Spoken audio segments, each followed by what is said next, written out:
Good evening students. आज हम next topic ले रहे हैं, दैट इज़ मीटर ब्रिज। कल हमने क्या पढ़ा था?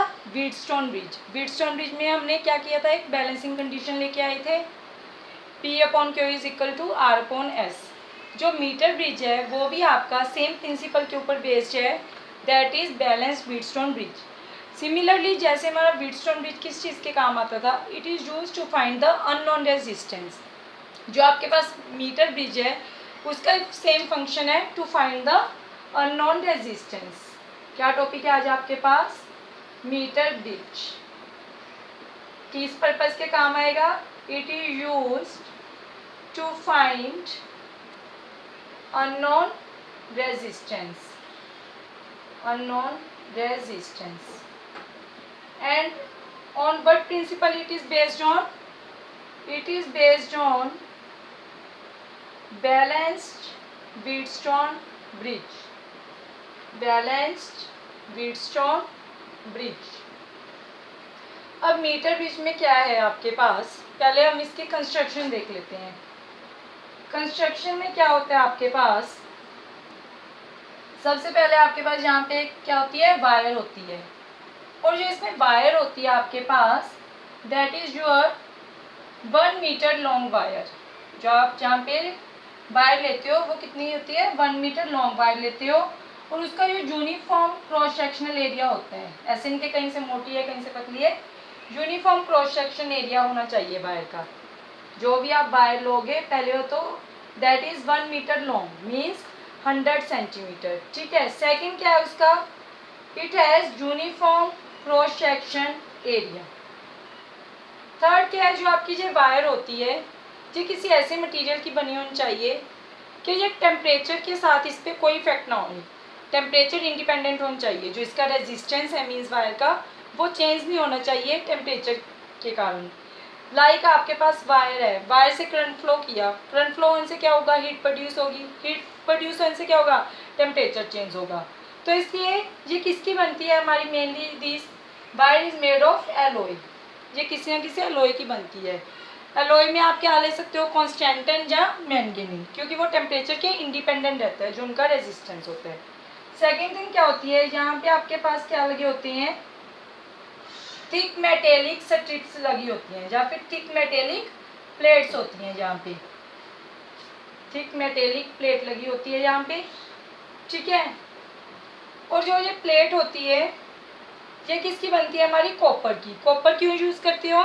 क्योंकि कॉपर एक तो बेस्ट कंडक्टर होता है, दूसरा ये चीप होता है। अब जो आपके पास अननोन रेजिस्टेंस होता है वो इन दो एंड्स में लगा होता है। This is your unknown resistance, unknown resistance.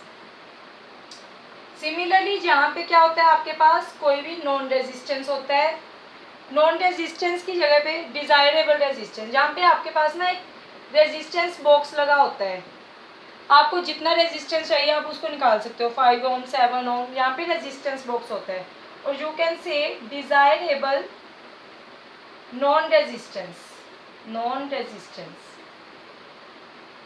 यहाँ पे इन दोनों पॉइंट्स के बीच में क्या होता है हमारे पास? यहाँ पे हमें गैल्वेनोमीटर लगाना पड़ता है, और गैल्वेनोमीटर है जो आगे वो किसके साथ कनेक्ट होता है? जॉकी के साथ। ठीक है। और ये पॉइंट आपका सी है, this point is your D. यहाँ पे जो ये वायर है let it is A and B, जो इसके एंड्स हैं। यहाँ पे हमारे पास क्या होता है? एक मीटर स्केल होता है। This is your metre scale. Reading लेने के लिए हमारे पास यहाँ पे मीटर स्केल बना होता है। आपको क्या करना होता है? उसमें क्या था कि गैल्वेनोमीटर हमारा क्या शो करना चाहिए? Null deflection. सेम चीज यहाँ पे है, आपको ऐसा पॉइंट फाइंड आउट करना है कि जो आपका गैल्वेनोमीटर है जॉकी को टच करवाना है आपको इस वायर के ऊपर, और एक ऐसा पॉइंट देखना है जहाँ पे जो आपका गैल्वेनोमीटर है वो क्या शो करे? नल डिफ्लेक्शन शो करे। मीन्स जो करंट होगा इसमें से सीडी ब्रांच से वो कितना होना चाहिए? हमारा 0 होना चाहिए। ये हमारे पास क्या लगा हुआ है इसमें? Metre scale. देन आपके पास जो ये एंड्स हैं इसके, या ये एंड्स, ये आपके किसके साथ कनेक्ट होते हैं?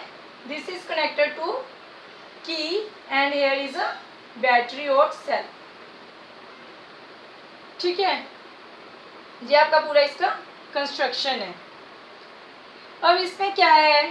अब balancing bridge balance Wheatstone bridge के ऊपर ये बेस्ड है। आप सोचो कि यहाँ पे तो रेजिस्टेंस हमारे पास दो ही हैं, आर एंड एस, बट जो हमारी ये वायर है ये भी किसका काम करेगी, it also act as a resistance, wire also act as a resistance. अब हमें इसकी लेंथ तो पता है वायर की कितनी है, 100 सेंटीमीटर लॉन्ग है। अब अगर मैं मान के चलूँ late R ohm per centimetre be the resistance of the resistance per unit length of wire, R ohm per centimetre क्या है, रेजिस्टेंस है किसका, per unit length of wire. Wire का रेजिस्टेंस अगर आर ओम है, मान लो इतनी सी लेंथ इसकी क्या है L, A to D point तक, तो ये कितना बच गया हमारे पास 100 minus L.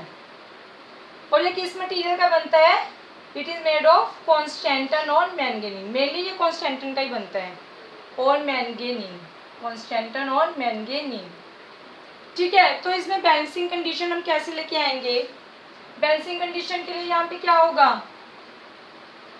Are upon S, अगर हम रेजिस्टेंस एडी का देखें, आर ए डी किसके इक्वल आ जाएगा, जहाँ पे लेंथ कितनी है एल, और आर ओम पर सेंटीमीटर मैंने क्या माना है, resistance per unit length of wire, तो इसका रेजिस्टेंस कितना हो जाएगा आर एल। सिमिलरली जो डी बी का रेजिस्टेंस है वो कितना हो जाएगा मेरे पास, आर ओम पर सेंटीमीटर है, आर इंटू 100 माइनस एल।